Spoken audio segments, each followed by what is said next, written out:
Hey guys, welcome back to our YouTube channel and welcome back to our love story series part 3। हाँ तो guys यहाँ तक हमारी 2 series पूरी हो चुकी है, 2 पार्ट पूरे हो और चुके हैं सीरीज के। आप सभी को याद आ रही थी ना हमारी कि लव स्टोरी पार्ट 3 लेके आओ। मेरा व्लॉग बनाने का था बट ज़्यादातर मेरे पास कमेंट यही आ रहे थे कि पार्ट 3 चाहिए, उसका बेसब्री से इंतजार कर रहे हैं। तो हमने सोचा क्यों ना पहले पार्ट 3 लाए जाए। व्लॉग वगैरह तो होते रहेंगे, चलते रहेंगे। और पहले 2 पार्ट ऑलरेडी आ चुके हैं, जिन्होंने नहीं देखे लव स्टोरी सीरीज के पार्ट 1 और 2 वो जाके देख ले। ठीक है, लाइक करें, कमेंट करो, शेयर करें। और पार्ट 3 आज हम स्टार्ट करने वाले हैं। पार्ट 2 में हमने बताया था कि कैसे मैंने प्रैंक किया था प्रिया के साथ, कैसे थप्पड़ खा के समोसे खाए थे, कैसे थप्पड़ के साथ में समोसे खाए थे विदाउट चटनी। चटनी भी थी बाबू समोसे में फिर वो ज्यादा थी ना, अच्छा मार ज्यादा थी ना, चटनी की जरूरत पड़ी नहीं। खैर स्टार्ट करते हैं हम। हाँ ठीक है, और जो हमें नहीं जानते हैं, जो जानते हैं वेल, नहीं जानते हैं उनके लिए बता दें, ये है प्रिया और ये है टुग्गू जी। तो स्टार्ट करते हैं। हमने बता दिया था आपको, दिसंबर ही चल रहा था, है ना, दिसंबर 2023 में मैंने इसके साथ प्रैंक किया था।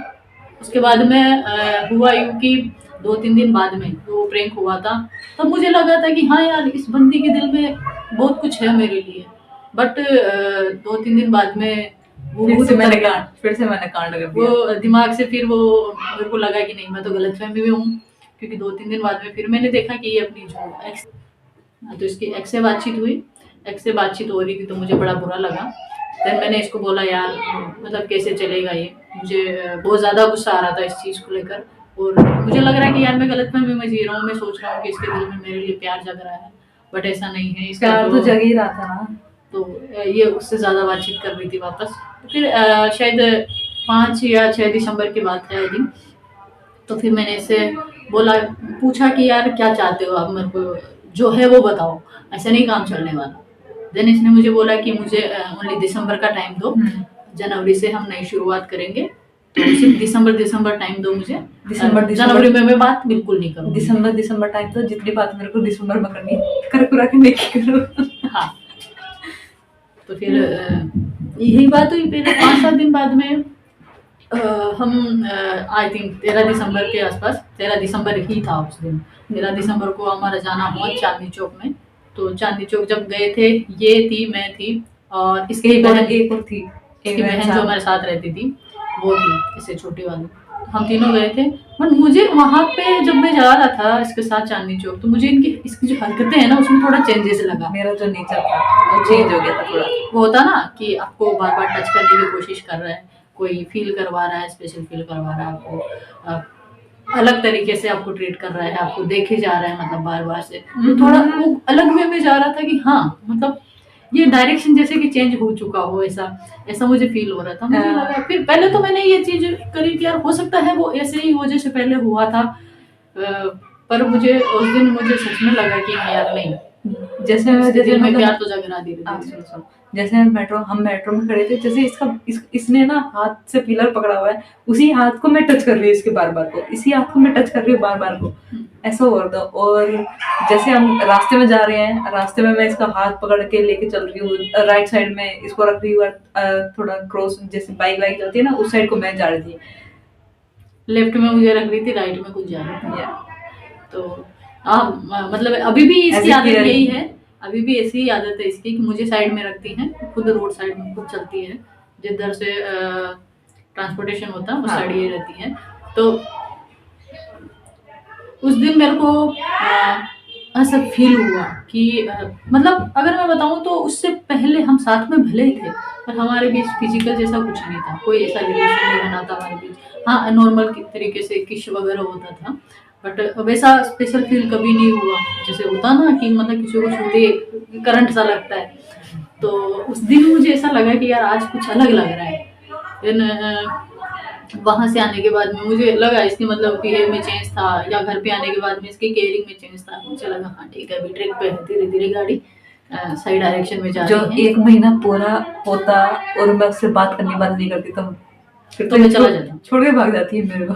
मैंने पक्का कर रखा था कि अगर ये मतलब दिसंबर तक का टाइम मैंने दिया था, और मैंने इसको फिर बीच में नहीं टोका था ना इस चीज के लिए। नहीं, बिल्कुल नहीं टोका मैंने, चाहे कितनी बात की उससे। मैंने नहीं टोका था, मैंने कहा था जब जनवरी तक का मैंने टाइम दे रखा है कि 1 जनवरी से नई शुरुआत करेंगे, तो फिर 1 जनवरी से ही करेंगे। अब देखते हैं, जब तक ये जो करती है उसको करने दो। तो 1 जनवरी आ गई, मेरा बर्थडे आपको पता है 1 जनवरी को होता ही है। उस दिन ये जॉब पे थी, वहाँ से आते हुए केक वगैरह लाई, हमने सेलिब्रेट किया यहीं पे 1 तारीख को। उसके बाद में ठीक ठाक चलता रहा, फिर से मैंने प्रपोज मारा, इसने हाँ करा, फिर हमारा रिश्ता जो एक प्रॉपर तरीके से ट्रैक पे आया, थोड़ा थोड़ा कि ट्रैक पे आया। हाँ, एक दूसरे को चाहने लगे थे, उस वक्त फीलिंग्स जग गई थी एक दूसरे के प्रति, और हमारे बीच में मतलब एक होता ना जैसे हम रिलेशनशिप में रहते हैं प्रॉपर तरीके से, वैसे आ गए थे।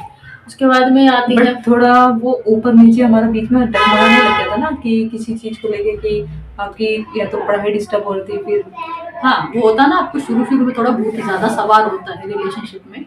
तो मेरी पढ़ाई से मैं हट रहा था धीरे-धीरे। आपको पता है यूपीएससी की मैं प्रिपरेशन कर रहा था, तो मेरे लिए डिफ़िकल्ट था, क्योंकि आपको मतलब जनवरी के बाद में हम प्री फोकस पढ़ाई करते हैं, वो मेरे से नहीं हो पा रही थी उस वक़्त। बिल्कुल फोकस्ड होके करना पड़ता है प्री के लिए, यूपीएससी प्री के लिए, तो नहीं हो पा रही थी, कहीं न कहीं मैं उस ट्रैक से हट रहा था।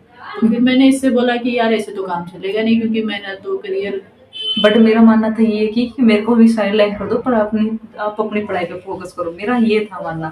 हाँ, मतलब इसने स्टार्टिंग में जब मैं बोला था गाँव जाने की, तो इसने मेरे को मना कर दिया था।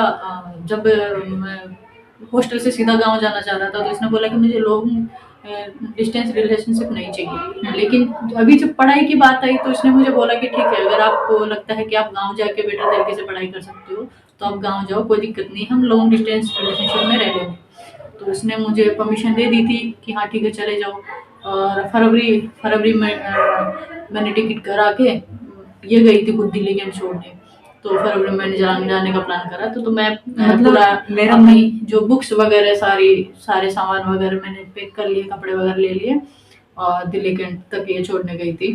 बट मेरा मन नहीं कर रहा था कि मैं इसको छोड़ के जाऊँ, मेरा मन कर रहा था कि बस कोई दिक्कत नहीं भाई, तू यहाँ पे पढ़ना है तो तेरे को चाहे कुछ भी हो, तुम्हें लाइब्रेरी ज्वाइन करनी है तो लाइब्रेरी ज्वाइन कर लो। हाँ, इसने मुझे बोला भी था कि लाइब्रेरी ज्वाइन कर लो, पर मैं लाइब्रेरी में पढ़ने का आदी नहीं हूँ शुरू से, मेरा नहीं उतना मन लगता है लाइब्रेरी में। मैं शुरू से रूम पे ही पढ़ाई करता था, घर पे भी ऐसा ही था। तो फिर मैंने इसको ये बोला कि नहीं यार, मुझे गाँव जाना है। बट उस टाइम मेरे को ना बहुत ज़्यादा अनकंफर्टेबल फील होता कि नहीं जाना चाहिए इसको।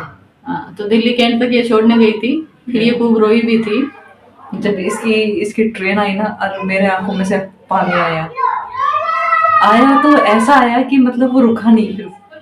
काफ़ी देर तक ये रोई थी। रास्ते में मैं इसको समझाते जा रहा था कि ऐसा कुछ नहीं है, रोने की ज़रूरत नहीं है, अब मैं मिलने आता रहूँगा हर 15-20 दिन, महीने में, जब भी मुझे मौका मिलेगा। पर अभी मुझे प्री के लिए पढ़ाई करनी है, तो मुझे जाना पड़ेगा, क्योंकि यहाँ मैं डिस्ट्रैक्ट होता हूँ, तो मैं देखता हूँ, तो फिर वही होता ना कि आपके साथ आपका पार्टनर है, तो आपका मन नहीं करता कि आप पढ़ लो, मन ये करता है कि नहीं आप उससे बैठो, उससे बात करो, है ना। तो वैसा ही मेरे साथ है, इसीलिए मैं तब तो चला गया था। और जाने के बाद में 2-3 दिन बाद में हालत, मेरा वहाँ पे भी मन नहीं लग रहा, मुझे वहाँ पे इसकी याद आ रही है। और मेरा खुद मन नहीं लग रहा, मेरा ना तो काम पे फोकस था, ना किसी चीज में, ना खाना पीना, कुछ नहीं, मतलब रात भर फोन चलाना वगैरह, रोना धोना, और इसको रात भर कॉल करके परेशान करना थोड़ा बहुत। तो मैं वैसे ही परेशान हो गया था, मेरा खुद का मन नहीं लग रहा था। फिर 2-3 दिन रुका था मैं। फिर मैंने मम्मी को बोला कि नहीं, मुझे तो वापस ही जाना है, मैं वहीं रहूँगा। तो मम्मी ने भी, मेरे घर वाले कभी मुझे रोक टोक नहीं करते हैं कि ठीक है कोई बात नहीं, तुम्हें वहाँ पढ़ना है वहाँ पढ़ो। तो मैं वापस आ गया था उस वक्त। फरवरी फिर हमारी ऐसे ही निकल गई, फिर आ गई थी मार्च में हमारी होती है बहुत जोरदार लड़ाई। मतलब हर छोटी छोटी चीज को लेकर लड़ाई होने लग जाती है, हर छोटी छोटी चीज को लेकर लड़ाई। मतलब लड़ाई का रीजन था, होता ना कि दो के बीच में तीसरा आता तो लड़ाई होती ही है। तीसरा ऐसा नहीं है कि कोई थर्ड पर्सन था, तीसरा ऐसा है कि जैसे यहाँ पे हम रह रहे हैं, तो इसकी बहन भी इसके साथ ही रहती थी यहाँ पे, तो हमें एक प्राइवेसी नहीं मिल पा रही थी। पहली बात, सबसे बड़ी बात तो यही थी कि प्राइवेसी, बात करने का मौका ही नहीं मिलता, क्योंकि आप बहन के सामने क्या ही बात करोगे।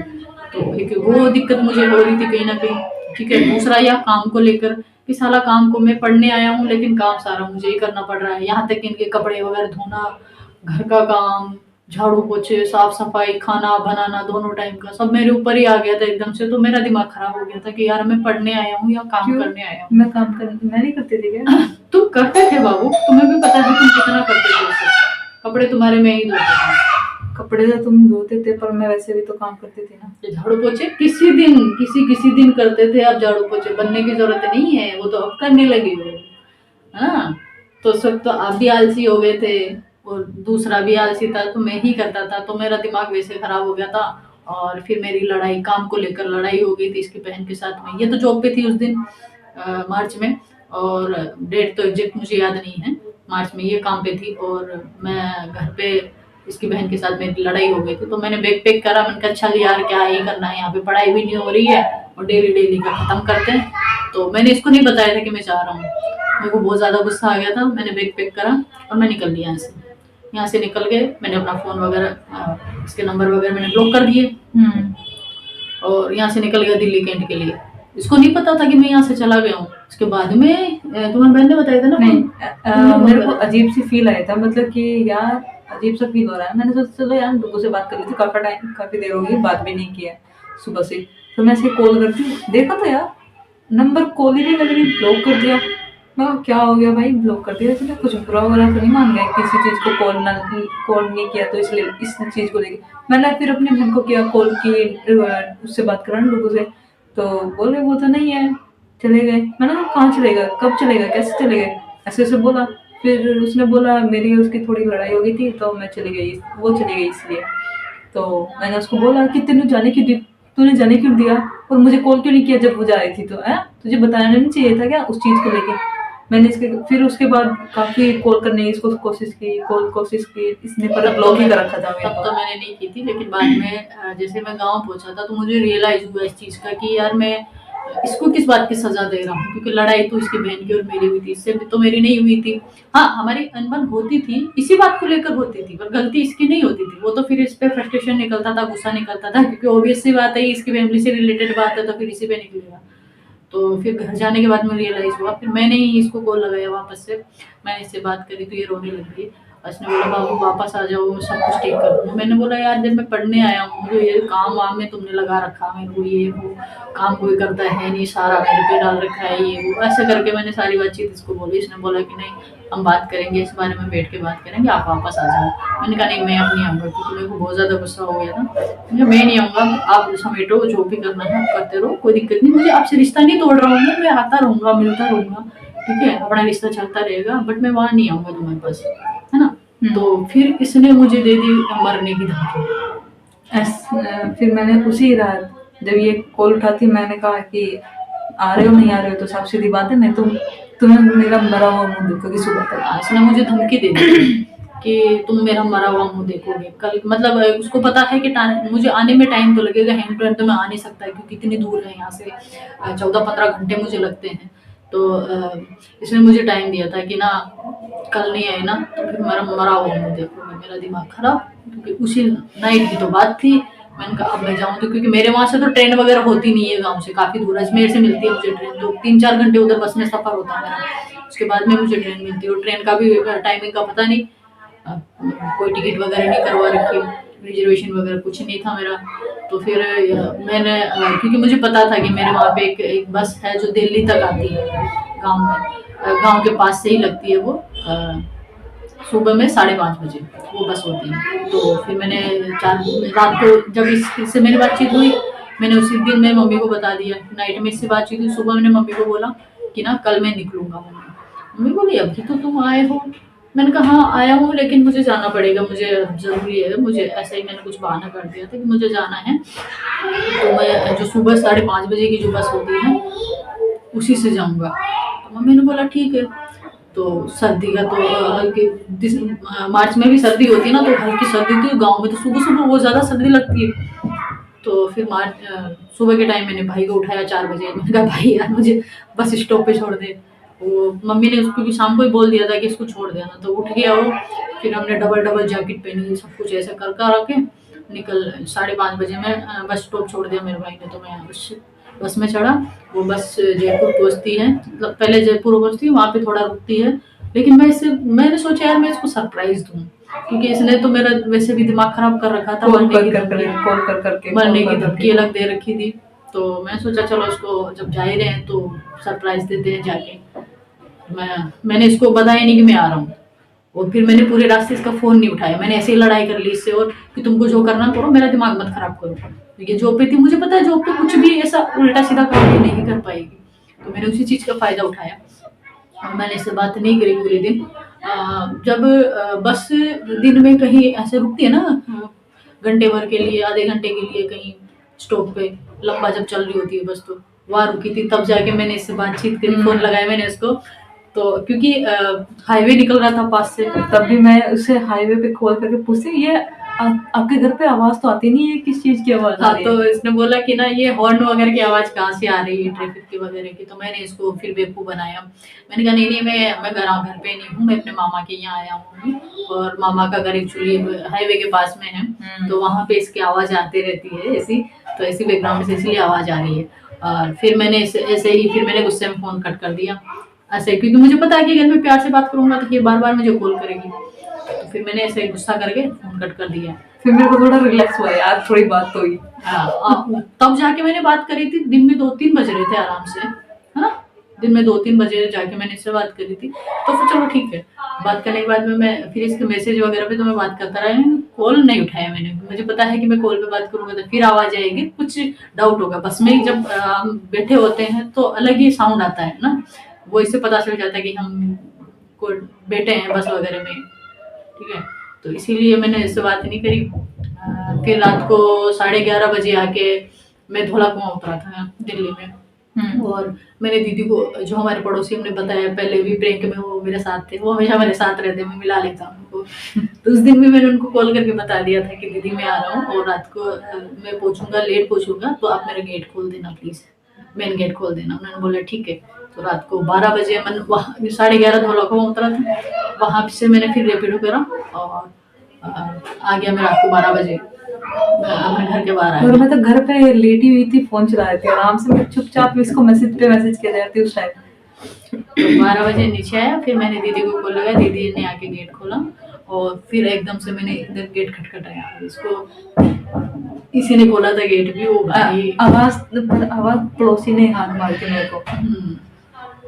और जब मैं साइड में खड़ा हो गया था और जो पड़ोसी उसको आगे कर दिया था, उन्होंने आवाज लगाई थी, तो इसने सोचा कि वो कुछ कहना चाहते हैं, तो इसने गेट खोला, और जैसे गेट खोला सामने मैं खड़ा, भाई गले पे पड़ गई, ऐसे गले पड़ी, मैंने रोने लग गई, गले लग के बहुत देर तक मुझे छोड़ा नहीं।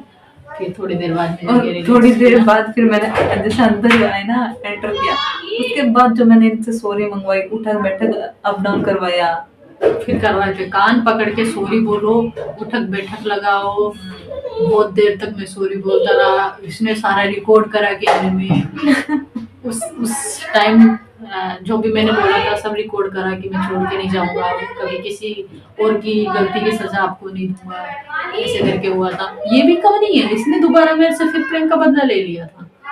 फिर इसने क्या करा कि हम फिर नॉर्मल तरीके से ठीक ठाक तरीके से रहने लग गए ना। इसके बहन को इसने समझा दिया कि ऐसे ऐसे तुम्हें ये करना है, एक टाइम का खाना तुमको बनाना है, एक टाइम का डुबू बना देगा, काम का ये काम तुम कर लेना, वो तुम ये कर लेंगे, ऐसा करके हमारे बीच में वो चीज़ शॉर्ट आउट हो गई।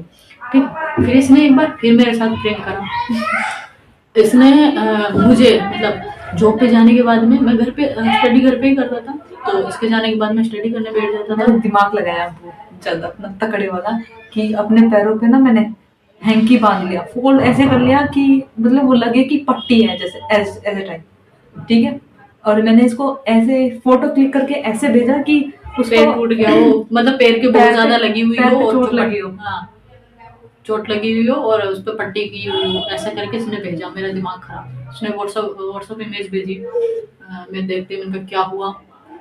इसका वैसे भी ये हाफ माइंड है, मेरे कोई भरोसा नहीं है इसका, क्योंकि ये जब भी कुछ ना कुछ कांड करती है। मेरा दिमाग खराब हो गया, और इसको कुछ नहीं करना था, बस मेरे को बेवकूफ बनाना था, जॉब पे वहां पे बुलाना था, अपना जॉब जो प्लेस था वहां पे बुलाना था। इसके लिए इसने मुझे मेरे साथ ऐसा किया। इसने मेरे को फोटो भेज दी, मैं घबरा गया यहाँ पे, मैंने कहा हुआ क्या है, कुछ नहीं, लग गई, एक्सीडेंट हो गया, हाय दिमाग खराब। मैंने कहा कितनी लगी कि रिक्शा बहुत वाले ज्यादा ने लग गई, कि रिक्शा वाले ने टक्कर मारी है पैर पे, अब थोड़ा छिल गया है पैर। हाँ वहाँ से। तो ऐसे करके मेरा दिमाग खराब, मैंने तुरंत यहाँ से मैं निकला, मैं सीधा इसके जॉब पे वहाँ पहुँच गया। वहाँ जाके देखा मैंने, भाई मैं इसको बुलाया, आराम से चल रही है, मैंने इसको पेंट को ऊपर करा के देखा तो कुछ कोई पट्टी वट्टी नहीं है। अरे यार, मतलब एक तो गुस्सा आया और दूसरी हंसी आई। मैंने कहा बाबू अपने ऊपर ब्रेक हो गया इस बार तो। मैंने पूछा मैंने हरकत करी क्यों तुमने? तो बोल रही मुझे तुम्हारी याद आ रही थी, मुझे तुम्हें हक करना था। अब फोन पे तो हग नहीं कर सकते, इसलिए मैंने तुमको यहाँ बुला लिया। हाँ। ऐसे तो कांडू है ये, कांड करने में भी एक्सपर्ट है। और वीडियो ज़्यादा लंबी हो चुकी है, इसको ज़्यादा ना खींचे तो हाँ, अच्छा रहेगा। तो हम सोचते हैं कि जो नेक्स्ट पार्ट है, जो भी आगे की स्टोरी है नेक्स्ट पार्ट में कवर करते हैं, ठीक है? तो कैसी लगी आपको कमेंट करके ज़रूर बताना। आगे जो भी जर्नी हो रही है, अभी तो बहुत कुछ है, ठीक है? तो वो आगे की उसमें सीरीज में आगे के पार्ट में देखेंगे। अभी तो यहीं खत्म करते हैं, ठीक है? Thank you so watching. Thank you so much for watching, और कमेंट करके ज़रूर बताना, ठीक है, कैसी लगी हमारी स्टोरी। और जो भी नए हो चैनल को जरूर सब्सक्राइब कर लेना। और आप सभी लोगों को कमेंट ज़रूर करनी है फिलहाल तो। प्रिया मैडम बोल रही है तो आपको करना पड़ेगा। Thank you so much. Bye bye.